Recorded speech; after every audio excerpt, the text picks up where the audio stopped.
आइए सुनते हैं आज भारत भूषण अग्रवाल की कविता। कविता का शीर्षक है आने वालों से एक सवाल। तुम जो आज से पूरे 100 वर्ष बाद मेरी कविताएं पढ़ोगे, तुम मेरी धरती की नई पौध के फूल, तुम जिनके लिए मेरा तन मन खाद बनेगा,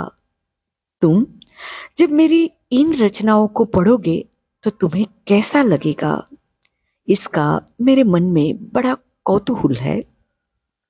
बचपन में तुम्हें हिटलर और गांधी की कहानियां सुनाई जाएगी,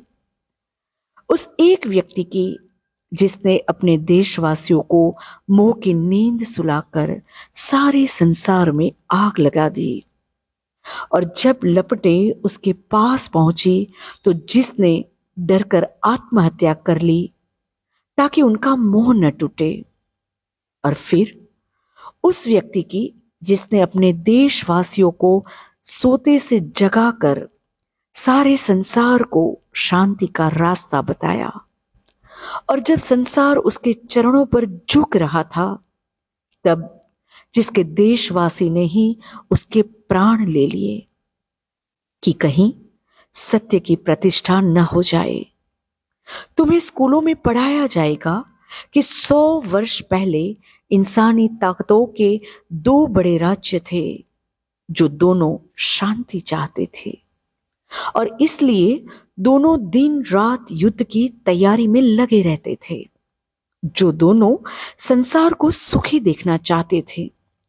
इसलिए सारे संसार पर कब्जा करने की सोचते थे। और यह भी पढ़ाया जाएगा कि एक और राज्य था जो संसार भर में शांति का मंत्र फूंकता रहा, पर जिसे अपने ही घर में भाई भाई के बीच दीवार खड़ी करनी पड़ी, जो हर पराधीन देश की मुक्ति में लगा रहता था, पर जिसके अपने ही अंग पराये बंधन में जकड़े रहे। तुम्हें विश्वविद्यालयों में बताया जाएगा कि इंसान का डर दूर करने के लिए 100 साल पहले वैज्ञानिकों ने कुछ ऐसे आविष्कार किए जिनसे इंसान का डर और भी बढ़ गया, और यह भी कि उसने चांद सितारों में भी पहुंचने के सपने देखे, जबकि उसके सारे सपने चकनाचूर हो गए थे। और तभी किसी दिन किसी प्राचीन काव्य संग्रह में तुम मेरी कविताएं पढ़ोगे, और उन्हें पढ़कर तुम्हें कैसा लगेगा, यह जानने का